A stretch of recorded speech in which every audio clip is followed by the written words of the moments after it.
Digital ಕ್ರಾಂತಿಯ ಕೋಲಾಹಲಕ್ಕೆ ಕತ್ತಲೆಯ ಆತಂಕ. ಕಳೆದೆ ಹೋಯ್ತಾ ನಕ್ಷತ್ರಗಳಿಂದ ಕೂಡಿದ ರಾತ್ರಿ ಸೌಂದರ್ಯ. ಭವಿಷ್ಯದಲ್ಲಿ ಆಗಸದಲ್ಲಿ ಕಾಣಿಸುವ ನಕ್ಷತ್ರಗಳೇ ಮಾಯವಾಗುತ್ತವ. AI data ಸೆಂಟರ್ಗಳ ದಾಹಕ್ಕೆ ಬಾಹ್ಯಾಕಾಶವೇ ಬಲಿಯಾಗುತ್ತಾ?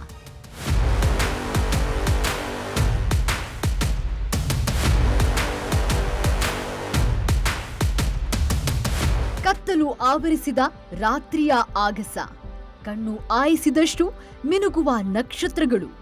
ಒಂದೊಂದು ನಕ್ಷತ್ರವು ಆಕಾಶದ ಕಪ್ಪು ಪರದೆಯ ಮೇಲೆ ಹೊಳೆಯುವ ಬೆಳ್ಳಿ ದೀಪದಂತೆ. ಚಂದ್ರನ ಮಂದ ಬೆಳಕಿನ ನಡುವೆ ದೂರದ ನಕ್ಷತ್ರಗಳ ಮಿನುಗು, ತಂಪಾದ ಗಾಳಿಯ ಸ್ಪರ್ಶ, ನಿಶಬ್ದ ರಾತ್ರಿಯ ಓಟ.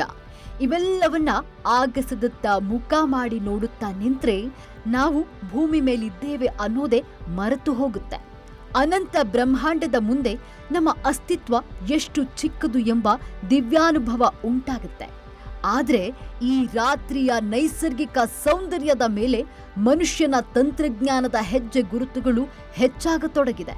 ಇದೇ ಹೆಜ್ಜೆ ಗುರುತುಗಳ ದಾಹಕ್ಕೆ ಮುಂದಿನ ಪೀಳಿಗೆ ನಕ್ಷತ್ರ ಭರಿತ ಸುಂದರ ಆಗಸವನ್ನ ಕಣ್ಣಾರೆ ನೋಡುವ ಅವಕಾಶ ಕಳೆದುಕೊಳ್ಳುವ ಭೀತಿ ಶುರುವಾಗಿದೆ.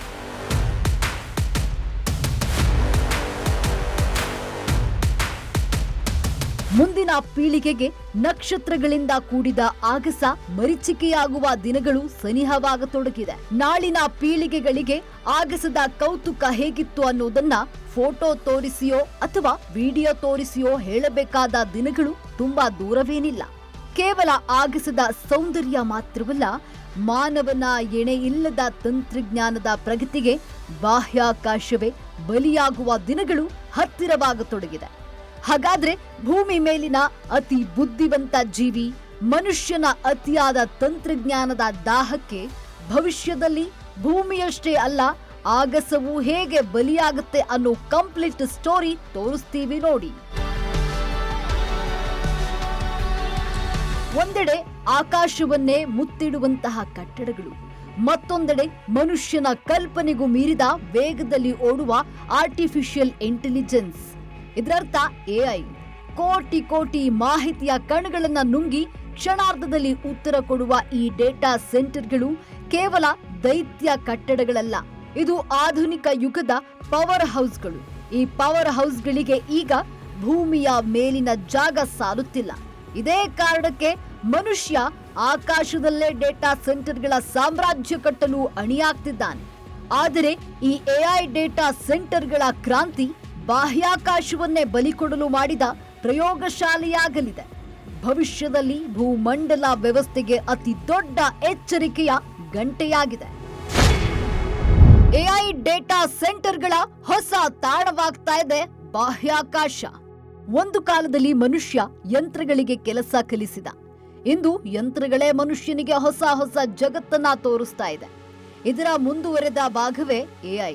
ಇದು ತಂತ್ರಜ್ಞಾನದ ಮತ್ತೊಂದು ಆರಂಭವಾಗಲಿ, ಹೆಜ್ಜೆಯಾಗಲಿ ಅಲ್ಲ, ಹೊಸ ಯುಗದ ಆವಿಷ್ಕಾರ.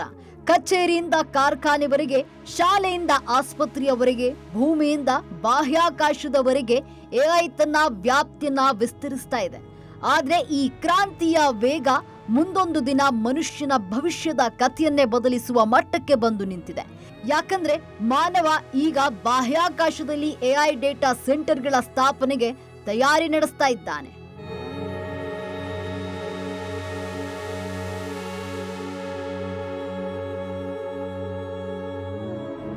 ಪ್ರಸ್ತುತ ಎಐ ಕಾರ್ಯಾಚರಣೆಗೆ ಬೃಹತ್ ಡೇಟಾ ಸೆಂಟರ್ಗಳ ಸೌಲಭ್ಯ ಬೇಕಾಗುತ್ತೆ. ಈ ಸೌಲಭ್ಯಗಳಿಗೆ ಸಾವಿರಾರು ಮೆಗಾವ್ಯಾಟ್ಗಳಷ್ಟು ವಿದ್ಯುತ್, ಅಲ್ಲಿ ಉತ್ಪತ್ತಿಯಾಗುವ ಶಾಖವನ್ನ ಹೊರಹಾಕಲು ಅಪಾರ ಪ್ರಮಾಣದ ನೀರು ಬೇಕಾಗುತ್ತೆ. ಈ ಸಮಸ್ಯೆಗಳಿಗೆ ಪರ್ಯಾಯವಾಗಿ ಸೌರಶಕ್ತಿಯಿಂದ ನಡೆಸಲ್ಪಡುವ ಬಾಹ್ಯಾಕಾಶ ಆಧಾರಿತ ಡೇಟಾ ಕೇಂದ್ರಗಳನ್ನ ಸ್ಥಾಪಿಸುವ ಪರಿಕಲ್ಪನೆ ಶುರುವಾಗಿದೆ.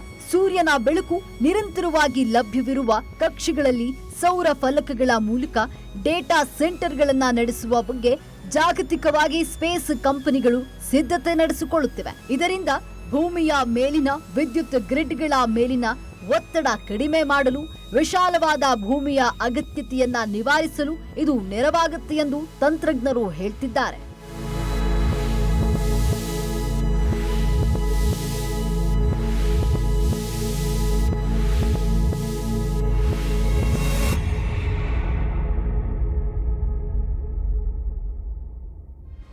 ಈ ಕಾರ್ಯಾಚರಣೆಯ ಭಾಗವಾಗಿ ಹಲವಾರು ಬಾಹ್ಯಾಕಾಶ ಸಂಸ್ಥೆಗಳು ಬೃಹತ್ ಸಂಖ್ಯೆಯ ಉಪಗ್ರಹಗಳನ್ನ ಕಕ್ಷೆಗೆ ಉಡಾಯಿಸುವ ಯೋಜನೆಗಳ ಜಾರಿಗೆ ಕೆಲಸ ಮಾಡ್ತಾ ಇವೆ.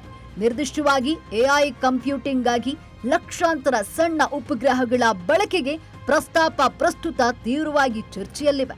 ಈ ಉಪಗ್ರಹಗಳು ಕಂಪ್ಯೂಟಿಂಗ್ ಚಿಪ್ಗಳು, ಸೌರಶಕ್ತಿ ವ್ಯವಸ್ಥೆಗಳು ಮತ್ತು ಸಂವಹನ ಟೆಕ್ನಾಲಜಿಯೊಂದಿಗೆ ಸಜ್ಜುಗೊಳಿಸಲಾಗ್ತಾ ಇದೆ. ಭವಿಷ್ಯದಲ್ಲಿ ಈ ಉಪಗ್ರಹಗಳು ಒಟ್ಟಾಗಿ ಭೂಮಿಯ ಸುತ್ತಲೂ ಬೃಹತ್ ಡಿಜಿಟಲ್ ಮೂಲ ಸೌಕರ್ಯವನ್ನ ರೂಪಿಸಬಹುದು ಎಂದು ತಜ್ಞರು ಅಂದಾಜಿಸಿದ್ದಾರೆ. ಆದರೆ ಈ ಸಾಹಸ ಬಾಹ್ಯಾಕಾಶದಲ್ಲಿ ಮಾನವ ದುಸ್ಸಾಹಸವಾಗಲಿದೆ ಎಂದು ವಿಜ್ಞಾನಿಗಳು ಕಳವಳ ವ್ಯಕ್ತಪಡಿಸುತ್ತಿದ್ದಾರೆ. ನಕ್ಷತ್ರಗಳನ್ನೇ ಮರೆಮಾಚಲಿದೆ ಉಪಗ್ರಹಗಳ ದಂಡು. ಆಕಾಶದಲ್ಲಿ ಡೇಟಾ ಕ್ರಾಂತಿ, ಖಗೋಳ ಶಾಸ್ತ್ರಜ್ಞರ ಆತಂಕ.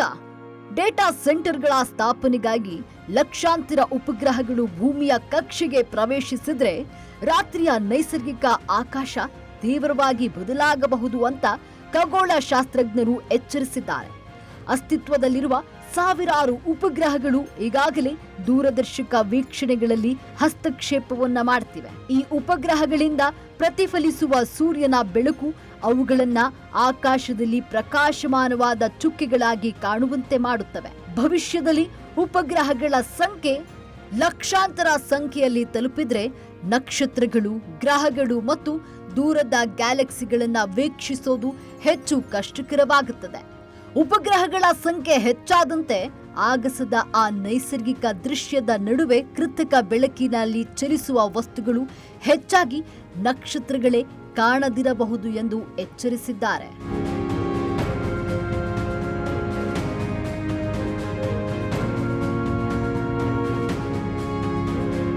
ಬಾಹ್ಯಾಕಾಶ ಆಧಾರಿತ ಡೇಟಾ ಸೆಂಟರ್ಗಳು ಭೂಮಿಯ ಮೇಲಿನ ಸಂಪನ್ಮೂಲ ಬಳಕೆಯನ್ನ ಕಡಿಮೆ ಮಾಡಲಿದೆ ಎಂದು ಸ್ಪೇಸ್ ಕಂಪನಿಗಳು ಹೇಳಿಕೊಂಡರೂ ಕೂಡ ಅದು ಅಂದುಕೊಂಡಷ್ಟು ಸುಲಭವಲ್ಲ.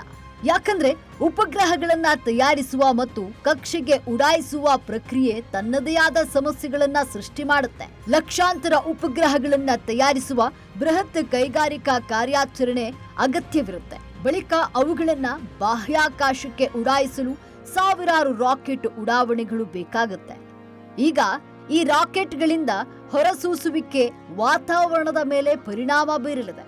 ಇದರ ಜೊತೆಗೆ ಬಾಹ್ಯಾಕಾಶದಲ್ಲಿ ನಿಷ್ಕ್ರಿಯಗೊಂಡ ಉಪಗ್ರಹಗಳ ತ್ಯಾಜ್ಯಗಳು ಭೂಮಿಯ ವಾತಾವರಣಕ್ಕೆ ಮತ್ತೆ ಪ್ರವೇಶಿಸುತ್ತೆ. ಅದರಿಂದ ಬಿಡುಗಡೆಯಾಗುವ ಅಲ್ಯೂಮಿನಿಯಂ ಆಕ್ಸೈಡ್ ಕಣಗಳು ಮೇಲಿನ ವಾತಾವರಣಕ್ಕೆ ಸೇರಿ ಓಝೋನ್ ಪದರದ ಮೇಲೆ ದುಷ್ಪರಿಣಾಮ ಉಂಟು ಮಾಡುತ್ತೆ. ಇನ್ನು ಬಾಹ್ಯಾಕಾಶದ ಶಿಲಾಖಂಡ ರಾಶಿಗಳು ಈಗಾಗಲೇ ಭೂಮಿಯ ಸುತ್ತಲೂ ಸಂಗ್ರಹವಾಗ್ತಾ ಇವೆ. ಇದರ ಜೊತೆಗೆ ನಿಷ್ಕ್ರಿಯಗೊಂಡ ಉಪಗ್ರಹಗಳ ತ್ಯಾಜ್ಯಗಳು ಭವಿಷ್ಯದಲ್ಲಿ ಅಪಾಯಕಾರಿಯಾಗಬಹುದು ಎಂದು ವಿಜ್ಞಾನಿಗಳು ಎಚ್ಚರಿಕೆ ನೀಡಿದ್ದಾರೆ.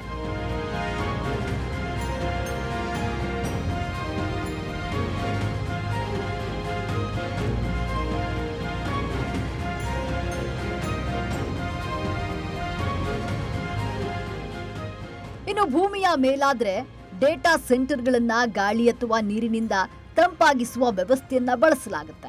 ಆದರೆ ಬಾಹ್ಯಾಕಾಶದಲ್ಲಿ ಅಂತ ವಾತಾವರಣವಿಲ್ಲ. ಅದರಲ್ಲೂ ಡೇಟಾ ಸೆಂಟರ್ಗಳಿಂದ ಉತ್ಪತ್ತಿಯಾಗುವ ಶಾಖವನ್ನ ಹೊರಹಾಕೋದೇ ಅತಿ ದೊಡ್ಡ ಸವಾಲು. ಹೀಗಾಗಿ ಖಗೋಳ ಶಾಸ್ತ್ರಜ್ಞರು ಬಾಹ್ಯಾಕಾಶದಲ್ಲಿ ದತ್ತಾಂಶ ಕೇಂದ್ರಗಳನ್ನ ಸ್ಥಾಪಿಸೋದು ಅಂದುಕೊಂಡಷ್ಟು ಸುಲಭವಲ್ಲ. ಹಾಗೆ ಕೆಟ್ಟು ಹೋದ ಸರ್ವರ್ಗಳನ್ನ ಬದಲಾಯಿಸೋದು ಕೂಡ ಅತ್ಯಂತ ದುಬಾರಿ ಕಾರ್ಯವಾಗಲಿದೆ.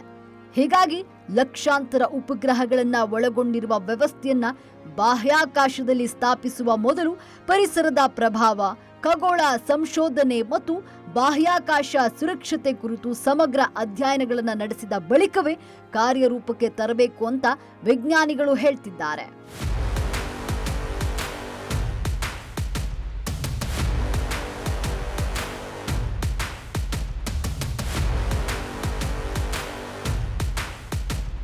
ಭವಿಷ್ಯದಲ್ಲಿ ಎಐ ಡೇಟಾ ಸಂಗ್ರಹಣೆ ಮತ್ತು ಕಂಪ್ಯೂಟಿಂಗ್ಗೆ ಬಾಹ್ಯಾಕಾಶ ಹೊಸ ಗಡಿಯಾಗಿ ಹೊರಹೊಮ್ಮಬಹುದು. ಅದ್ಯಾಗೋ ಭೂಮಿಯ ಸಮಸ್ಯೆಗಳನ್ನ ಪರಿಹರಿಸಲು ಆಗಸವನ್ನ ಬಳಸುವ ಪ್ರಯತ್ನ ಹೊಸ ಸಮಸ್ಯೆಗಳಿಗೆ ಕಾರಣವಾಗುತ್ತದೆ. ಜಗತ್ತು ನೈಸರ್ಗಿಕ ಆಕಾಶವನ್ನೇ ಕಳೆದುಕೊಳ್ಳುವ ಅಪಾಯವನ್ನ ಎದುರಿಸಬೇಕಾಗುತ್ತದೆ ಎನ್ನುವ ವಿಜ್ಞಾನಿಗಳು ಎಚ್ಚರಿಕೆಯನ್ನ ಸ್ಪೇಸ್ ಕಂಪನಿಗಳು ಯಾವ ಕಾರಣಕ್ಕೂ ನಿರ್ಲಕ್ಷಿಸುವಂತಿಲ್ಲ.